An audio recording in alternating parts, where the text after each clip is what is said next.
तो हाजरीन, एका और अजनबियत का एहसास हकीकत भी है और तसव्वुर भी। इकट्ठा होकर भी अलग अलग हुआ जा सकता है और अलग अलग रहकर भी साथ साथ हुआ जा सकता है। इसी एका और अजनबियत के एहसास के बीच एक महीन दरार है जिसका नाम है बंटवारा।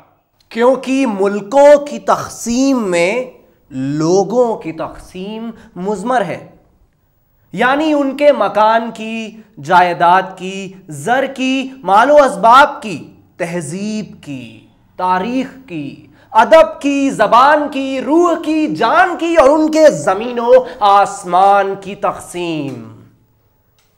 हाज़रीन, पेश है दास्तान पुरअमन जद्दोजहद की, कुर्बानी की और तारीक राहों पर मारे जाने की।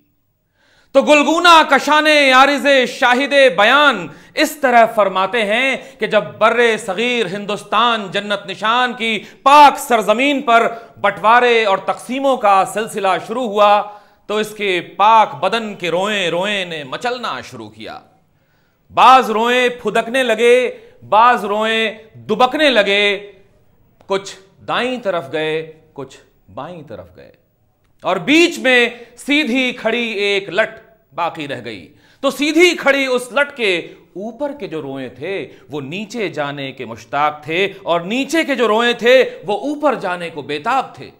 इश्तियाक और बेताबी, बेताबी और इश्तियाक का यह सिलसिला जब देर तक चलता रहा और ये सारे रोए आपस में गडमड हो गए तो हाजरीन, वो वक्त था आधी रात का। ये उसी आधी रात की घड़ी थी जब एक अजीम रहनुमा अपने मुल्क की किस्मत का हैदो पैमान कर रहा था कुदरत के साथ कि उसी शहरे दिल्ली के एक कोने से ये सदा आई कि बल्ले बल्ले जवाहरलाल, और तूने कर दिया बड़ा कमाल, तुझे 100 सीसें दे रहा हर पंजाबी लाल कि जो लुट पिट के आया है, साथ में कुछ नहीं लाया है, दरियाओ पानी चीर चार, तूने कर दिया बड़ा कमाल, धरती फाड़ पंजाब दी, हमें दे दिया एक रुमाल, किस करके, इस करके, चाहे मत्थे पीटे, चाहे मर खप जाए, किस करके, इस करके कि आजादी खून चाहती है, तभी वो रंग लाती है। अब तेरे चेहरे का कमाल, ओ बल्ले बल्ले जवाहरलाल,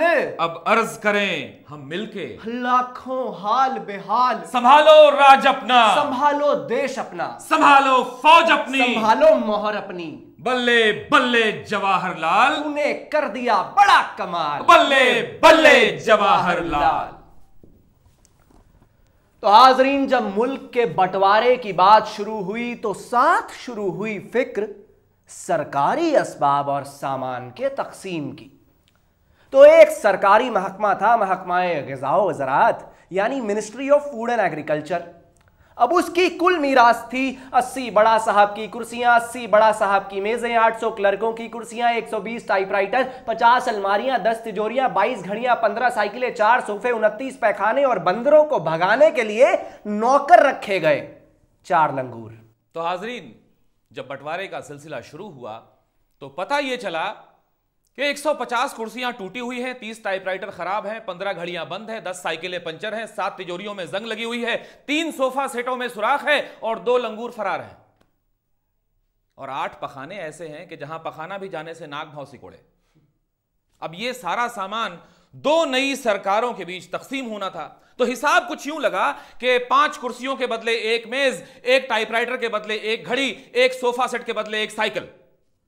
और जब यह सारा सामान 2 नई सरकारों के बीच बंट गया तो बाकी रह गए वायसराय के दिए हुए 3 सर्टिफिकेट, 1 तमगा और 3 एंग्लो इंडियन क्लर्क, जिन्हें उन खराब पैखानों के पास छोड़ दिया गया और गालिबन वो आज भी वहीं मौजूद है। पर हुजूर, ये सब तो फिरोई बातें हैं। असल मसला तो उस इमारत का था जिसे एक शहंशाह ने गरीबों की मोहब्बत का मजाक उड़ाने के लिए जमुना के किनारे तामीर करवाया था।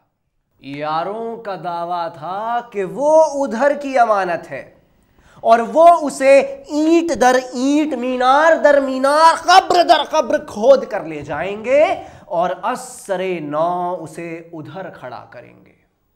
यही नहीं, उस पर तुर्रा ये कि जमुना के किनारे का वो टुकड़ा भी ले जाएंगे कि जिस पर वो इमारत आबाद थी। इस पर अय्यारों ने कहा कि यार ताजमहल तो हम तुमको दे दें, पर पहले सिंधु नदी का रुख जरा इधर करो कि उसके किनारे बैठकर हमारे बुजुर्गों ने वेदे मुकद्दस जैसे अजीम ग्रंथ लिखे। हाज़रीन, बड़े अफसोस की बात है कि ताज तो अपनी जगह से टस से मस ना हुआ और ना ही सिंधु नदी ने अपना रुख मोड़ा, पर इस तरफ एक नदी बहती थी जिसका नाम था पद्मा नदी। अब पद्मा नदी ने बड़ी मुश्किलें खड़ी कर रखी थी। हुआ यूं कि उधर का एक हिस्सा इस तरफ रह गया था और इस तरफ और इधर के बीच सरहद थी पद्मा नदी। अब पद्मा नदी पे हर साल जौबन चढ़ता, वो अटखेलियां करती, कभी इधर हिलकोरे मारती तो कभी उधर हिलकोरे मारती। तो जब पद्मा नदी इधर पछाड़े मारती तो इधर के कुछ गांव उधर चले जाते और जब उधर लहरें निकालती तो उधर के कुछ गांव इधर आ जाते। अब उधर इधर के इस घालमेल से बड़ी दुश्वारियां पैदा हो गईं, तो यहां के वजीर आजम, वहां के सदर ने पद्मा नदी को लाख उलाहने भेजे, फरमान जारी किए, बांध तक बनवाए, पर पद्मा नदी इस काबिल न बन सकी कि एक अच्छी सरहद कहलाई जा सके। अजी, पद्मा की अटखेलियों को छोड़िए और जरा इधर तवज्जो दीजिए कि मोहे छेड़ो न छेड़ो नंदलाल, न छेड़ो नंदलाल। कीजिए, जमाना बदल गया है, कोई इस्लामी चीज है तो सुनाइए। भैया, मौसीकी में क्या इस्लामी और क्या गैर इस्लामी? कमाल करते हैं आप, है? मुल्क इस्लामी हो सकता है, तहजीब इस्लामी हो सकती है, तारीख इस्लामी हो सकती है, बैंकिंग इस्लामी हो सकती है, तो मौसीकी में ऐसे कौन से सुरखाब के पर लगे हैं? इस्लामी मौसीकी से क्या मतलब है आपका? सीधी सी बात है, कव्वाली और गजल इस्लामी है, दादरा और ठुमरी गैर इस्लामी, धुरपद गैर इस्लामी है, ख्याल इस्लामी, हारमोनियम इस्लामी है, तानपुरा गैर इस्लामी, और जिसे आप कहते हैं अलाप, दरअसल में वो है अल्लाह। अब जितना चाहिए गाइए बजाइए। भैया मैं चला, मेरी गर्दन बख्शिए, खुदा हाफिज। तो हिंदुआनी, मुसलमानी और गैर इस्लामी की ये आवेजिश कई दहाइयों से जारी थी और उसके नरगे में बड़े बड़े सूरमा तक आ चुके थे। जोश साहब, क्या आपको मालूम है कि आपके बाद आपकी आने वाली नस्लों पर क्या गुजरेगी? जोश साहब, आपके बच्चे उर्दू भूल जाएंगे, हिंदी उनका ओढ़ना बिछौना होगी, वो आपके कलाम का तर्जुमा हिंदी में पढ़ेंगे। क्या आपको यह बर्बादी मंजूर है जो आप हिंदुस्तान में रहना चाहते हैं? बर्बादी शर्त है आबादी की, और बसना जिद है उजड़ने की। तो हाजरीन, हुआ यूं कि गंगा किनारे गाजीपुर के एक गांव गंगौली में कुछ सूरमाओं ने यह तय किया कि जब तक वो अपने गांव से सारे मलेच्छों यानी मुसलमानों को खदेड़ बाहर नहीं करेंगे तब तक चैन की सांस न लेंगे। का भैया, कुद्दनों की कुछ खबर अबर है कि ना? हम तो बहुत समझाए रहे कि का करे और जात हो, हमारी बात ना माने। बेकारे समझाए हो। आजकल हम लोग लड़कन के बाप नहीं, लड़कन हम लोगन के बाप हो गए हैं। अब हम कहे कि ये बसीर उधर का करे जात हो, तो बिफर के कहीं हिया मुसलमानों की तरक्की का रास्ता बंद हो गया है। अब उधर जाए हो तो अपने बीवी बच्चन को भी ले जाए। का हो, ये पाकिस्तान बना रहा है हिंदू मुसलमानों को अलग करे के वास्ते ना, तो हम यहां देख रहे हैं कि बाप बेटा से, भाई भाई से, मियां बीवी से अलग हो रहा है। अब कुद्दन हुआ चले गए हैं तब मुसलमान हैं, और हम यहां रह गए हैं तो खुदा ना खास्ता हिंदू हो गए का मियां जवाब दो। ई का जवाब देंगे, इनके जिन्ना मियां तो खुदे हाथ झाड़ झोड़ के चल दी हिंद पाकिस्तान।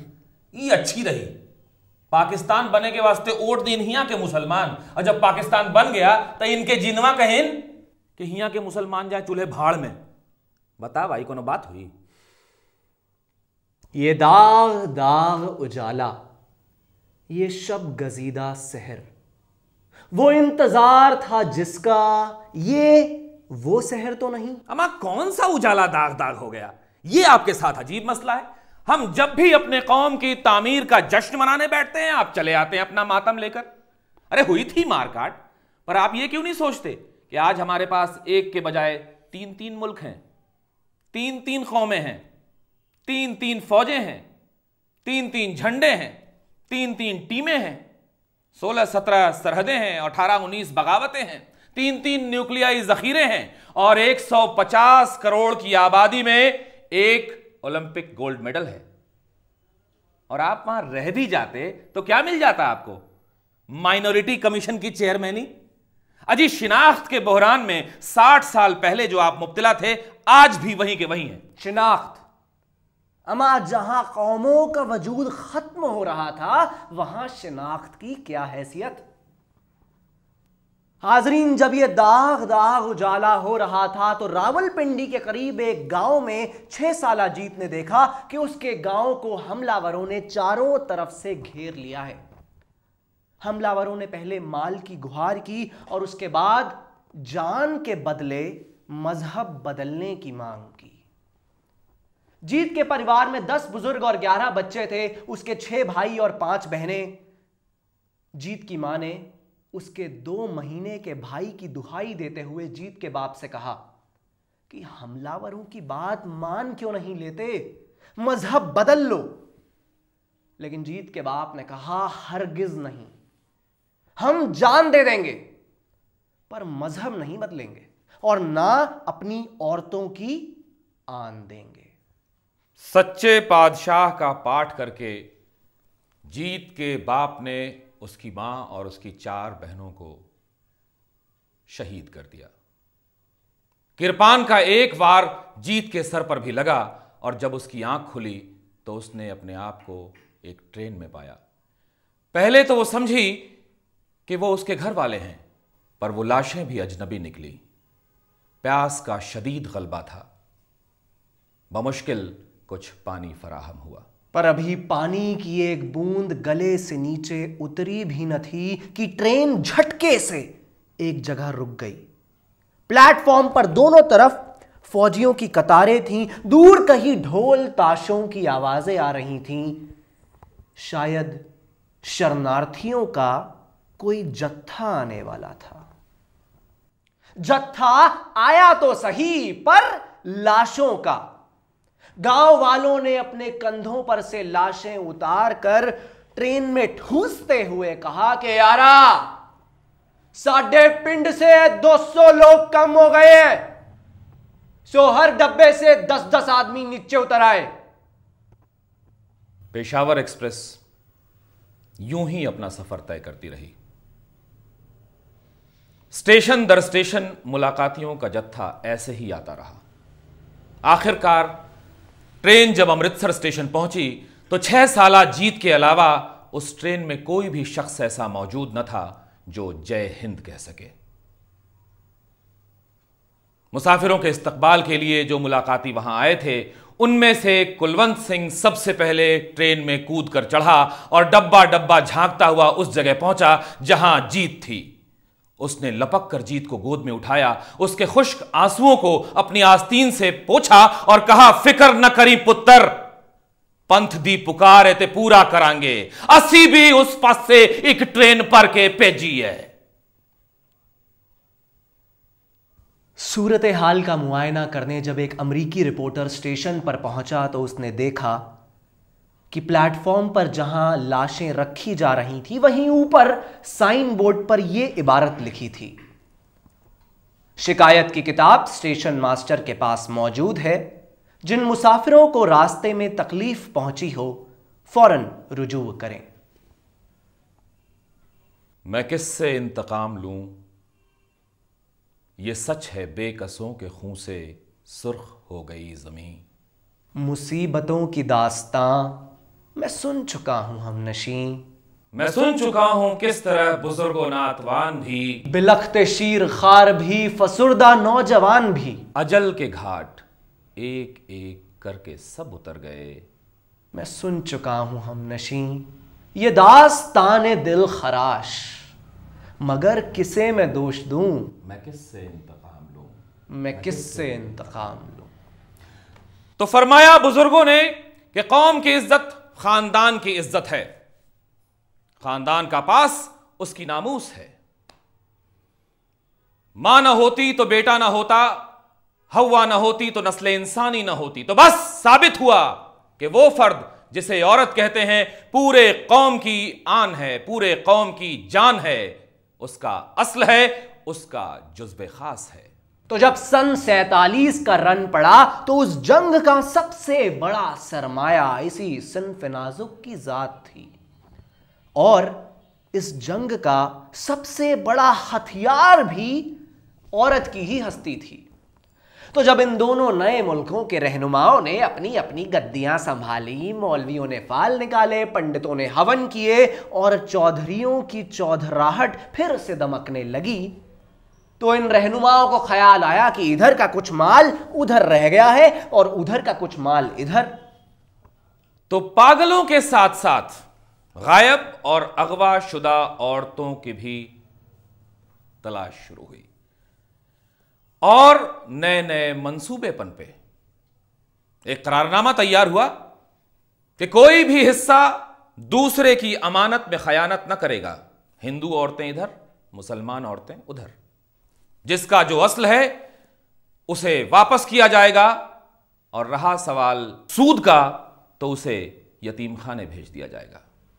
तो हाजरीन, फौजें दौड़ाई गईं, कमेटियां बैठाई गईं, खेतों में, रन के डेरों में, खलियानों में एक नए सिरे से औरतों की पकड़ धकड़ शुरू हुई।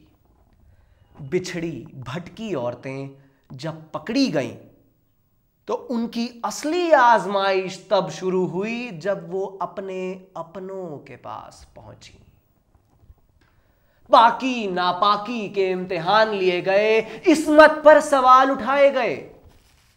आग में चढ़ने और उतरने के इन सिलसिलों को एक नया रंग तब चढ़ा जब यह जाहिर हुआ कि बहुत सी औरतें इसलिए नापैद हैं क्योंकि अब वो जहां है वहां खुश हैं। अख्तर की कहानी भी कुछ ऐसी ही कहानी है।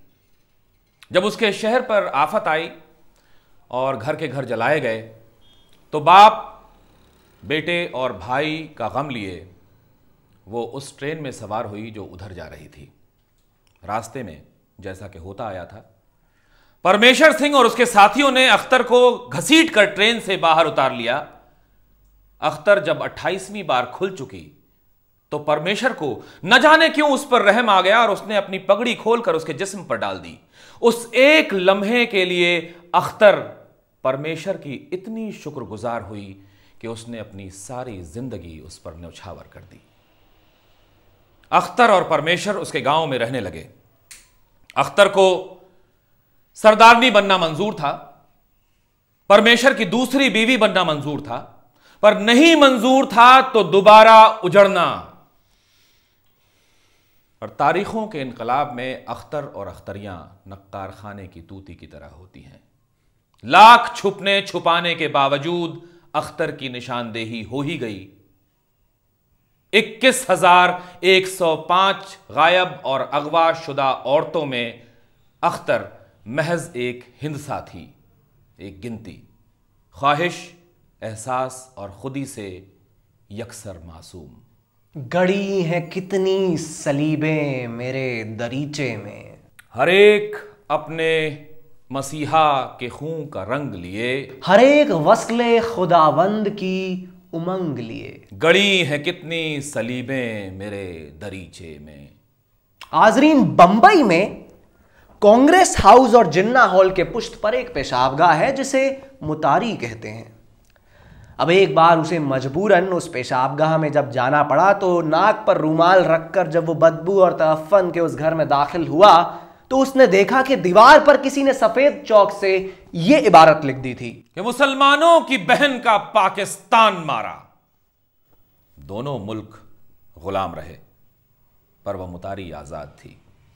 एक बार फिर जब वो उस पेशाब घर में दाखिल हुआ, उस मुतारी में दाखिल हुआ, तो उसने देखा कि मुसलमानों की बहन का पाकिस्तान मारा के नीचे किसी ने कोयले से यह लिख दिया है, हिंदुओं की मां का अखंड हिंदुस्तान मारा। दोनों मुल्क आजाद हुए, पर मुतारी पर बदबू का कब्जा वैसे ही बरकरार था। तीसरी बार जब वो उस मुतारी में गया तो उसने देखा कि मुसलमानों की बहन का पाकिस्तान मारा और हिंदुओं की मां का अखंड हिंदुस्तान मारा के अल्फाज मध्यम पड़ गए थे और उनके नीचे किसी ने मोटी खुरदरी पेंसिल से यह लिख दिया था कि दोनों की मां का हिंदुस्तान मारा। हाज़रीन, चंद बरस पहले की बात है कि लाहौर के पांडुनगर इलाके के एक मकान से खतों का एक पुलिंदा मिला। वो सारे खत एक ही शख्स ने लिखे थे और एक ही पते से आए थे। किताब घर, गेट माई हीरा, जालंधर, पंजाब, 30 दिसंबर 1948, मकान नंबर 32, पांडुनगर, कृष्ण स्ट्रीट, लाहौर के रहने वालों के नाम। जनाब आली, ये खत मैं आपको इस उम्मीद पर लिख रहा हूं कि आप ये ख्याल न करेंगे कि एक हिंदू आपको खत लिख रहा है, बल्कि मेरे इंसान होने के नाते मेरी दरख्वास्त पर गौर फरमाएंगे। जब आखिरी दफा 17 सितंबर को मैं अपने घर 32 पांडू स्ट्रीट कृष्ण नगर में दाखिल हुआ तो मैंने देखा कि मेरा घर किसी और के नाम हो गया है। मेरे घर की, बल्कि उस घर की के जो अब आपका है, बैठक की अलमारी के पास लोहे का एक संदूक पड़ा है जिसमें मेरे कुछ बहुत अहम कागजात हैं। मेरे घर की रजिस्ट्री, बीमा कंपनियों की रसीदें, मेरी और मेरे बीवी की बैंक की पासबुक। मैं यहां बेघर हूं, बेसहारा हूं। अगर आप मेहरबानी करके मुझ तक ये कागजात इरसाल कर दें तो मैं आपका बहुत शुक्रगुजार होऊंगा। मुफलिसो नाचार, आपका खैर अंदेश, हरकिशन दास बेदी। 9 फरवरी 1948। मेरे मोहतरम और रफीक मोहम्मद लतीफ़ साहब, आपकी इरसाल करदा रजिस्ट्री मुझे मिली और मुझे इस बात का फ़ख्र है कि मेरा शख्स एक ऐसे इंसान को अलॉट हुआ है जो मुकम्मल तौर पर एक इंसान है। लतीफ़ साहब, मैं आपके काम के सिलसिले में उतर के डाकखाने गया था कि वहाँ का सब पोस्ट मास्टर एक सिख है जो पाकिस्तान से आया है। शराफत उसमें नाम की भी नहीं है। मैंने जैसे ही आपके काम का जिक्र किया तो उसने तो मेरी बात ही सुनने से इनकार कर दी। इन हालात में मैं मजबूर होकर वापस लौट आया। लतीफ़ साहब, बड़ी उम्मीद थी कि गांधी जी की कोशिशें रंग लाएंगी और एक रजील और कमीने इंसान ने अमन के इस देवता को हमसे हमेशा के लिए छीन लिया। उम्मीद की वो आखिरी शमा भी अब खामोश है। तो हाजरीन, ये कहना गलत ना होगा कि हरकिशन दास बेदी और अब्दुल लतीफ़ बहरहाल खुशकिस्मत थे कि दोनों पंजाबी थे। ना कोई हिंदू और सिख पाकिस्तानी पंजाब में बचा और ना कोई मुसलमान मशरकी पंजाब में। हां, पर अभी बलूची हिंदू बाकी थे, अभी सिंधी हिंदू बाकी थे, अभी पेशावरी और अफगानी सरदार बाकी थे और बाकी थे करोड़ों हिंदुस्तानी मुसलमान। तो करोड़ों हिंदुस्तानी मुसलमान की एक कहानी सुनाना हाजरीन हमारे बस में तो नहीं है। वो तो सिर्फ जिन्ना साहब के बस में था। तो हम सुनाते हैं दास्तान दिल्ली के उजड़ने की। तस्किरा दहलिए मरहूम का ए दोस्त न छेड़, न सुना जाएगा हमसे ये फसाना हरगिज। दास्ता गुल की खिजा में न सुनाना हरगिज।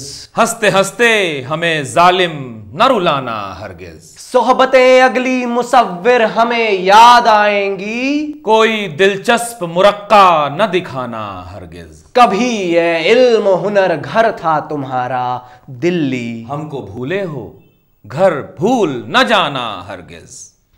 तो हाजरीन, मखदूम दहलवी साहब का खानदान पुरानी दिल्ली के पुल बंगश इलाके में रहता था। कदीम हकीमों का खानदान हकीम अजमल खां की रवायतों पर पूरी तरह कायम, कांग्रेस और जमीयतुल उलमा का हिमायती, मुस्लिम लीग का सख्त मुखालिफ। बंटवारे के कुछ दिनों बाद जब लुटे पिटे बर्बाद शरणार्थी इश्तियाल में आकर शहर में हमला करने लगे तो पहाड़गंज, करोल बाग और सदर बाजार में रहने वाले उनके खानदान के और जान पहचान के दसियों लोगों ने दहलवी साहब के घर में पनाह ली। पूरा मोहल्ला मुसलमानों का था, फाटक हवश खान बराबर में था। कांग्रेस के आला लीडरों से रब जब्त था, खतरे की कोई बात न थी। यह इत्मीनान मजीद तस्कीन में बदल गया जब मोहल्ले को मुस्लिम जोन करार दे दिया गया। मखदूम दहलवी साहब बेगम अनीस के दुआई के साथ शरणार्थी कैंपों में पनाह गुज़ीनों की खिदमत में मसरूफ थे। 15 सितंबर की रात को मखदूम साहब अपने घर में घुसे ही थे कि हमला शुरू हो गया। शरणार्थियों के साथ साथ हमला करने वालों में पुलिस के दस्ते पेश पेश थे।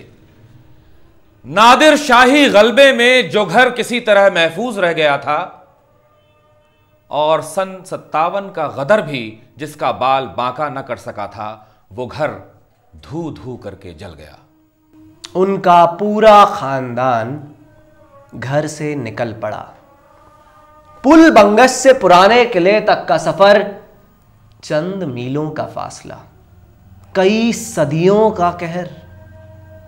मुसलमानों के सबसे बड़े कैंप में खानदान का आधा हिस्सा ही पहुंच सका और देखते ही देखते कैंप में 50,000 से ऊपर दहली वाले उमड़ आए। तो जनाब, हाथ में बीड़ी मुंह में पान, लड़के लेंगे पाकिस्तान, ये नारा लगाता हुआ दहलवी मुसलमान जब घर से निकला तो पहुंचा पुराने किले के कैंप में, जो कायम किया गया था उन मुसलमान अफसरों के लिए जो पाकिस्तान जाना चाहते थे। पर कैंप में कौन लीगी, कौन कांग्रेसी, कौन जमींदार, कौन मुसाहिब? वहां तो सब के सब मुसलमान थे कि जिन्होंने बंटवारा करवाया था और जिनकी वजह से यह अजीम कत्लेआम बरपा हुआ था। 50,000 लोगों के बीच पानी का एक इकलौता नल, खुली बरसातों का महीना, पुराने किले की उजड़ी फसीलें। दिल्ली के आला अफसर कमिश्नर जीडी खोसला जब कैंप के मुआयने के लिए वहां पहुंचे तो वहां रह रहे लोगों ने झल्लाकर उनसे कहा कि इन हालात में रहने से तो बेहतर है कि हम पाकिस्तान चले जाएं। इस दौरे के बाद कमिश्नर जीडी खोसला ने बापू को यह रिपोर्ट दी। पुराने किले के मुसलमान यहां नहीं रहना चाहते। मैं जब उनसे मिलने गया तो उन्होंने मुझसे साफ कहा कि वो यहां नहीं रहना चाहते, वो पाकिस्तान जाना चाहते हैं। और हमारा दिल ये देख करके भर आता है कि हमारे अपने लोग बेघर और बेसरो सामान हैं। बताइए बापू, मैं क्या करूं? बापू ने कहा, पर जब मैं वहां जाता हूं तब तो वो ये नहीं कहते कि उन्हें पाकिस्तान जाना है। वो भी हमारे ही लोग हैं। आप उन्हें कैंप से वापस लाइए और उनकी हिफाजत कीजिए। पर कैंप से वापस लाना मुमकिन नहीं था क्योंकि उनके घरों पर शरणार्थियों का कब्जा हो चुका था। और जैसा कि सरदार पटेल ने अर्ज किया कि अगर मुसलमान यहां से निकलेंगे नहीं तो उधर से आ रहे शरणार्थी कहां जाएंगे। तो अब सवाल यह था हाजरीन कि हिंदुस्तानी मुसलमान, दिल्ली का मुसलमान जाए तो जाए कहां? हिंदुस्तान के मुसलमानों के नाम पर बना पाकिस्तान, पर इतनी जगह तो वहां थी नहीं कि सब के सब उसमें समा सके। जिन्ना साहब से जब पूछा गया तो उन्होंने कहा कि हिंदुस्तानी मुसलमान को यह सोचकर कनात करनी चाहिए कि उसने पाकिस्तान के लिए कुर्बानी दी। उसके सामने दो रास्ते हैं, या तो हिंदुस्तान सरकार से अपने हक का मुतालबा करे या जंग छेड़ दे। सोने पे सुहागा साबित हुआ पाकिस्तान के वजीर आजम लियाकत अली खां का यह बयान। मुझसे कहा गया है कि यूपी और दिल्ली के सारे मुसलमान पाकिस्तान आना चाहते हैं और पाकिस्तान को इसका इंतजाम करना चाहिए। तो मैं ये साफ कर देना चाहता हूं कि हालांकि पाकिस्तान मुसलमानों को पनाह देने के लिए तैयार है, पर हम ये नहीं चाहते कि मशरकी पंजाब के अलावा कहीं और का मुसलमान अपना वतन और जायदाद छोड़कर पाकिस्तान आए। तो हाजरीन, हिंदुस्तानी मुसलमानों के तहफ्फुज़ के लिए बना पाकिस्तान और पाकिस्तान की सबसे बड़ी दुश्वारी बना हिंदुस्तानी मुसलमान। इधर कैंप में हालात बद से बदतर होते चले जा रहे थे। खानदान के बाकी अफराद का पता न था। बहन और बहनोई गालिबन पाकिस्तान चले गए थे, पर पक्की कोई खबर न थी। सबसे बड़ा मसला यह था कि छोटे भाई मां के चहेते कब्बन लापता थे और मां फिराक में बेहाल थी। कैंप में खाने पीने, पहनने ओढ़ने, नहाने धोने और पैखाने तक की परेशानी उस वक्त कम लगने लगी जब कैंप पर हैजे की वबा का शदीद गलबा हुआ। जब कुछ दिनों बाद अमन चैन कायम हुआ और पाकिस्तान जाने की ट्रेनें खुली, उस वक्त आया मौलाना आजाद का जामा मस्जिद से एक तारीखी खुतबा। तुम्हें याद है, मैंने तुम्हें पुकारा, तुमने मेरी जबान काट ली। मैंने कलम उठाई, तुमने मेरे हाथ कलम कर दिए। मैंने चलना चाहा, तुमने मेरे पांव काट दिए। मैंने करवट लेना चाही, तुमने मेरी कमर तोड़ दी। पिछले 7 बरस की रुदाद को दोहराने का कोई खास फायदा नहीं और ना ही इससे कोई अच्छा नतीजा निकल सकता है। अजीजों, तब्दीलियों के साथ चलो। यह न कहो कि हम इस तगय्युर के लिए तैयार न थे, बल्कि अब तैयार हो जाओ। सितारे टूट गए तो क्या हुआ, सूरज तो चमक रहा है, उससे किरणें मांग लो और उन अंधेरी राहों में बिछा दो जहां उजाले की सख्त जरूरत है। मैं ये कहता हूं कि हिंदुस्तान में माजी के यादगार के तौर पर जो तुम्हें उजले नक्शो निगार नजर आ रहे हैं, उन्हें तुम्हारा ही काफिला लाया था। उन्हें छोड़ो नहीं, उन्हें भुलाओ नहीं, बल्कि उनके वारिस बन के रहो और यह समझ लो कि अगर तुम भागने को तैयार नहीं तो कोई भी ताकत तुम्हें भगा नहीं सकती। आओ, अहद करो कि यह मुल्क हमारा है, हम इसी के लिए हैं और इसके तकदीर के बुनियादी फैसले हमारी आवाज के बगैर अधूरे ही रहेंगे। कहा जाता है कि उस खुतबे के बाद हजारों बंधे हुए बिस्तर खुल गए। तो पुरानी दिल्ली का यह आली निजात खानदान उजड़ने के बाद एक बार फिर से बसने की राह पर गामजन था। आसरा मिला तो कहां, एक पुराने वफादार नौकर हरकिशन दास के घर, जानकी प्रसाद के घर।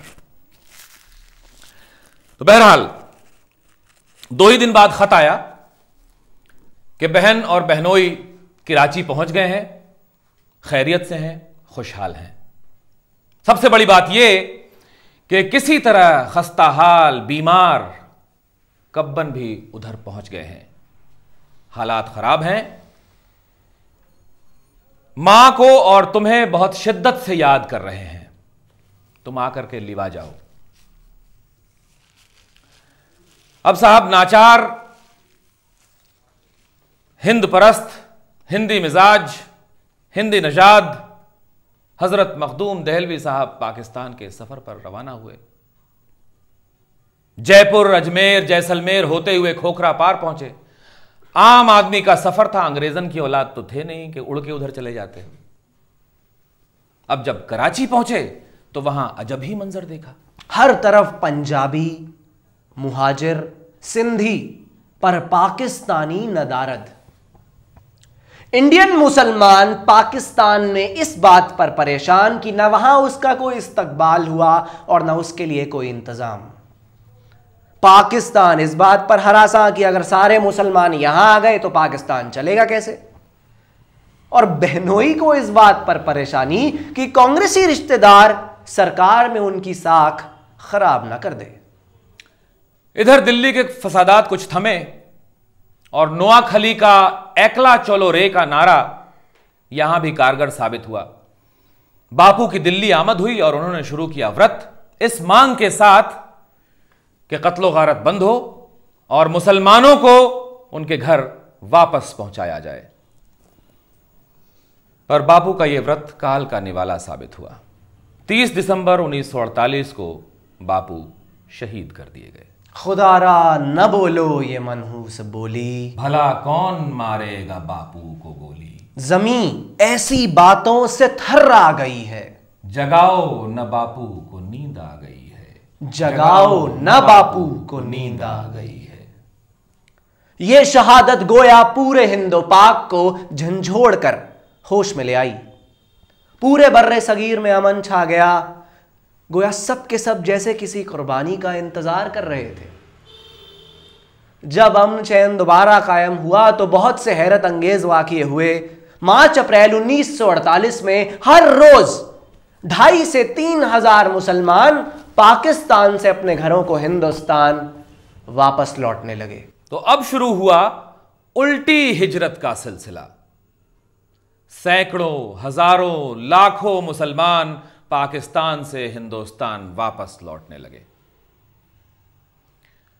इनमें वो भी थे जो सिर्फ जान की अमान के लिए, आश्रय और शरण के लिए पाकिस्तान भागे थे, और वो भी थे जिनके ख्वाबों और उम्मीदों का पाकिस्तान चकनाचूर हो गया था। चंद महीनों के अंदर अंदर 4 लाख मुसलमान पाकिस्तान से हिंदुस्तान वापस लौट आए। खतरे की गूंज बढ़ती चली गई, यहां तक कि बाबू राजेंद्र प्रसाद ने पंडित नेहरू को खत लिखा कि अगर ऐसे ही 30-40 हजार मुसलमान हर महीने लौटने लगे और हिंदुस्तानी शहरी बनने का मुतालबा करते रहे तो बहुत दुश्वारियां खड़ी हो जाएंगी। नतीजतन 14 जुलाई 1948 को हिंदुस्तान सरकार ने एकतरफा तौर पर शुरू किया परमिट सिस्टम। यह खास तौर से पाकिस्तान से मुसलमानों के हिंदुस्तान आमद को रोकने के लिए अमल में लाया गया था। इस पर पंडित नेहरू ने जब असेंबली में सवाल उठाया कि यह तो बापू को दिए हुए वचन की वादा खिलाफी है, तो सरदार पटेल का जवाब था कि पिछले कुछ महीनों से दिल्ली में मुकम्मल तौर पर अमन चैन है। जिन लोगों को अपने घरों में लौटना था वो लौट चुके हैं, और जो नहीं लौटे हैं उन्हें पाकिस्तानी करार देना चाहिए। वचन से वापस फिरने का सवाल ही नहीं उठता। तो हाजरीन, अब शुरू होता है परमिट का गड़बड़ झाला। पाकिस्तान से हिंदुस्तान आने के लिए 5 अलग अलग तरह के परमिट निकाले गए। पहला, उन मुसलमानों के लिए जो पाकिस्तान से हिंदुस्तान आकर बसना चाहते थे। दूसरा, उन मुसलमानों के लिए जो हिंदुस्तान टेम्पररी विजिट पर आना चाहते थे। तीसरा, उन मुसलमानों के लिए जो मगरबी पाकिस्तान से मशरकी पाकिस्तान जाना चाहते थे, यानी ट्रांजिट परमिट। चौथा, खास ताजिरों और सरकारी अफसरों के लिए परमिट। पांचवा, उन हिंदू और सिख शरणार्थियों के लिए परमिट जो हिंदुस्तान आकर बसना चाहते थे। इसके जवाब में फौरन पाकिस्तान सरकार ने हिंदुस्तानी मुसलमानों की पाकिस्तान आमद को रोकने के लिए अपनी तरफ से परमिट लगाया। तो हाजरीन, बाप बेटे, भाई बहन, मियां बीवी के बीच आ गया कागज यानी परमिट। बेगम है हिंद में तो मियां सिंध में मुकीम, दोनों को है फिराक का शिकवा नसीब से। क्या कहर है कि इनकी मुलाकात के लिए परमिट है शर्त, वो कैसे मिलेगा रकीब से। तो हाजरीन, हम ये नहीं जानते कि मखदूम दहलवी और उनके मफरूर भाई कब्बन मिर्जा को परमिट मिला या नहीं, पर हम ये जरूर जानते हैं कि हवलदार गुलाम अली लिम्ब फिटर के साथ क्या हुआ।